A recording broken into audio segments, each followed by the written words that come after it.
Pedro II foi ao Líbano 2 vezes. E fui lá que ele foi tão bem tratado que ele convidou o povo de lá a emigrar para o Brasil. Desde aquela época começou a imigração, mas aumentou muito depois da Primeira Guerra. E aqui a gente se sente em casa. Eu, quando estava no Egito, me sentia mais estrangeiro do que aqui.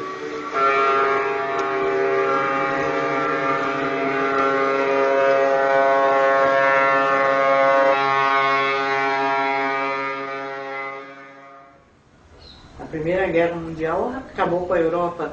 Logo depois da Primeira Guerra veio a epidemia de gripe espanhola, que matou mais gente do que a guerra. E foi aí que se incentivou mais a imigração de todos os povos, não só dos árabes, né?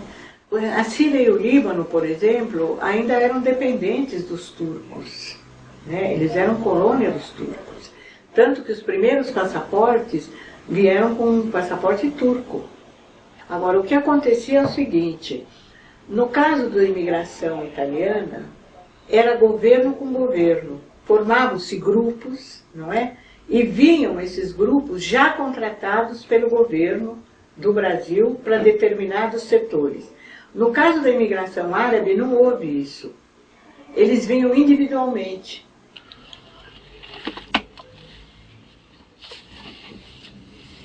Meu pai ficou sem trabalho. Ficou tão desiludido que ele disse: eu vou viajar, me descansar um pouco na América. E ele mandou uma carta para mim dizendo: o que você acha de voltar, de vir para o Brasil? Todo mundo está me aconselhando. Eu, como todos os libaneses somos aventureiros, falei: vamos para o Brasil. Do Líbano, de navio até Marselha. De Marselha pegaram o trem até o norte da França. Do norte da França pegaram um navio, outro navio para o Brasil. E não perdeu nada, não quebrou nada. Era 50 caixas de 1 metro cúbico cada. Chegaram, só para não mentir, quebrou um prato só.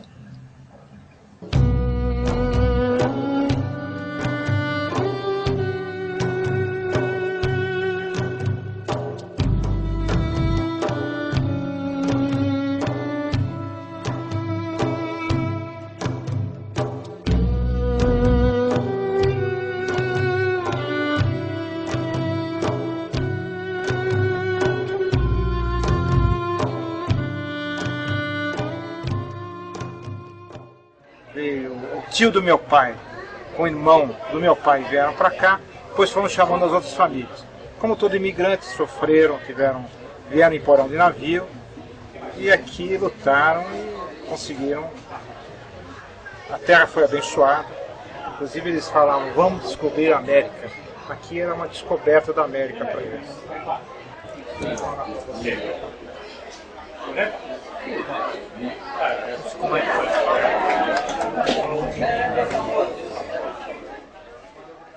A história do meu avô veio em 1895.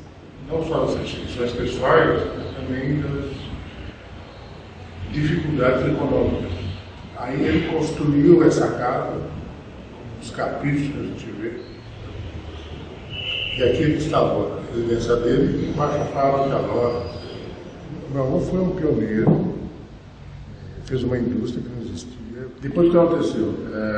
Com a evolução da tecnologia, começaram a surgir indústrias especializadas. Quer dizer, ou a gente acompanhava para concorrer, ou a gente ficava fazendo uma coisa mais artesanal, que foi o que foi ocorrendo. Por ser artesanal, as pessoas iam morrendo e não tinha mais artesão. Então nós nos concentramos mais no comércio. Começamos a comercializar a matéria-prima que meu avô usava para fazer os materiais. O meu avô veio para o Brasil no começo do século passado, 1910, 1906, nessa época, e nunca mais ele voltou para a Síria. Por quê? Porque para ele o Brasil era um lugar insubstituível. Para ele, tudo que ele imaginou na vida fazer, ele fez no Brasil. Mascateou bastante depois que chegou, como todo árabe fazia. O árabe não veio para a lavoura, o árabe veio para o comércio. E saiu mascateando de porta em porta, com a sua caderneta, com a sua maleta, com as suas malas. Trouxe os irmãos para ajudarem a carregar a mala e trouxe outros irmãos para ajudarem a tomar conta, para ajudar a tomar conta de uma portinha de 1 metro de largura, que foi a sua primeira loja. Depois se estabeleceu no Brás, ao contrário dos outros árabes que foram no começo para 25 de março. E lá no Brás ele teve 1, 2, 3 lojas, até uma na Rua Augusta teve. Então ganhou dinheiro, porque naquela época um homem que trabalhasse como eles trabalhavam ganhava muito dinheiro. Aquilo era uma obsessão, o trabalho. Eles só sabiam trabalhar. Tiravam os filhos da escola para colocá-los atrás do balcão. E foi o que meu avô fez com meu pai e meus tios. 2 se rebelaram e um foi para medicina, outro foi para engenharia. Tios, irmãos do meu pai. Mas eles eram em 8 e todos os outros foram para o comércio. Todos os outros ficaram atrás do balcão.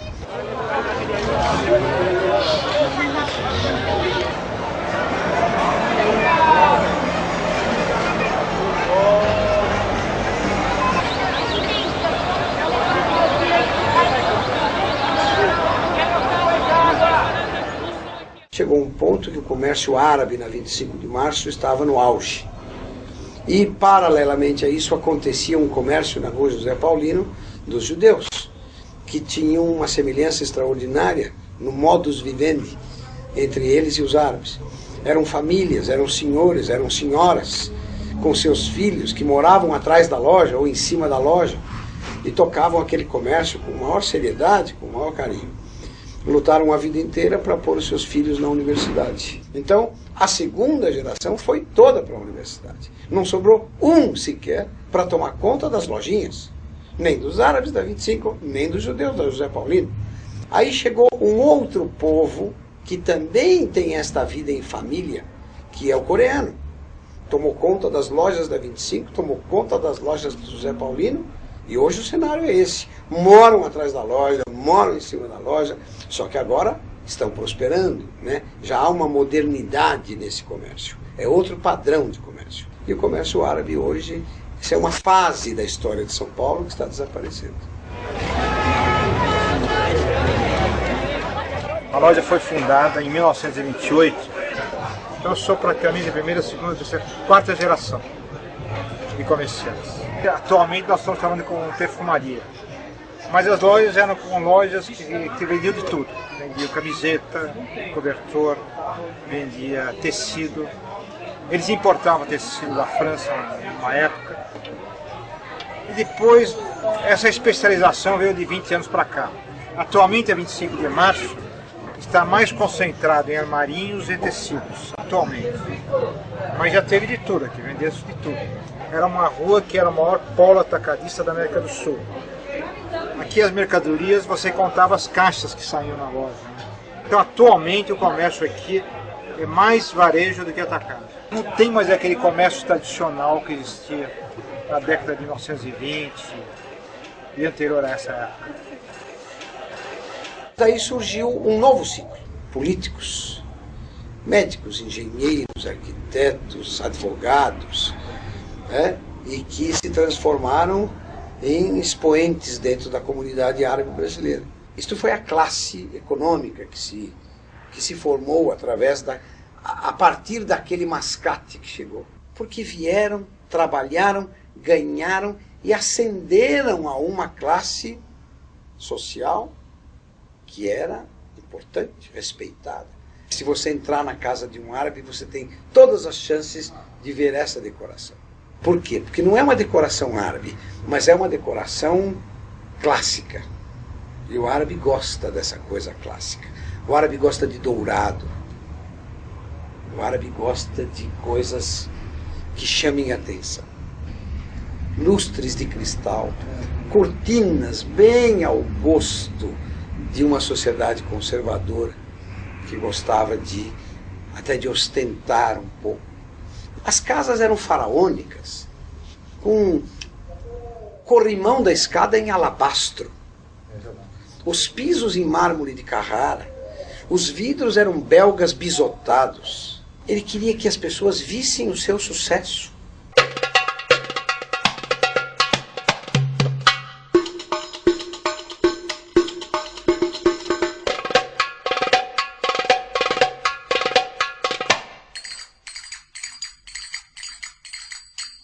A primeira leva de imigrantes que veio sofreu bastante, mas eles lutaram muito, batalharam, construíram uma família, os filhos. Então a segunda geração, os filhos já, você vê que eles já encontram um terreno mais ou menos aplanado, né? A terceira geração, então, maravilha, frequentaram as universidades, as escolas, os melhores clubes, os melhores lugares, construíram palácios, mansões. Então houve um desenvolvimento muito grande a partir do primeiro imigrante à realidade atual. Então essa continuidade das gerações aqui e contribuíram para a evolução do país também. Porque você sabe, o Brasil é construído por imigrantes. Então eu posso dizer de coração que eu sou uma brasileira patriota.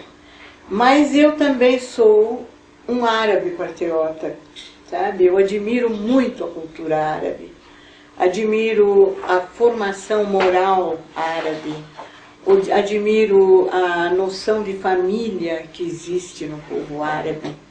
Mesmo depois de várias gerações, a noção de família é muito arraigada na colônia árabe. O sobrenome árabe, ele é marcante, né?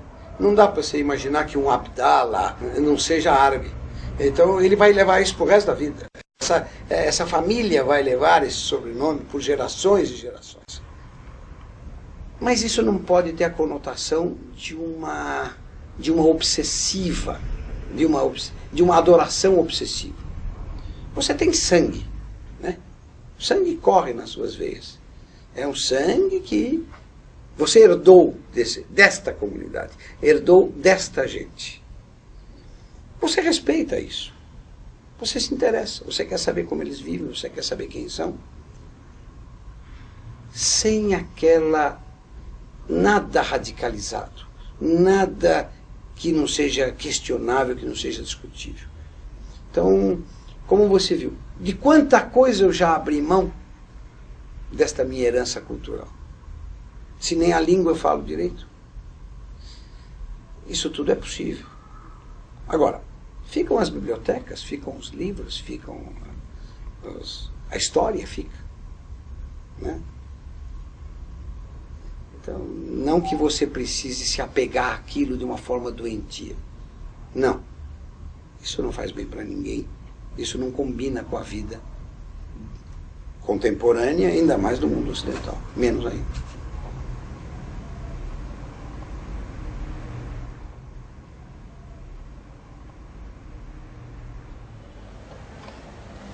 A língua árabe já está agonizando, só tem aqueles que vêm.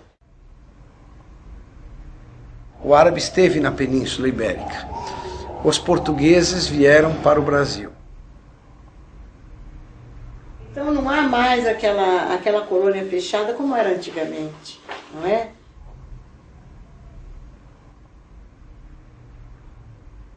Existe ainda esse cuidado das famílias se encontrarem. Parece que tem entre árabes descendentes no Brasil 10 milhões de árabes.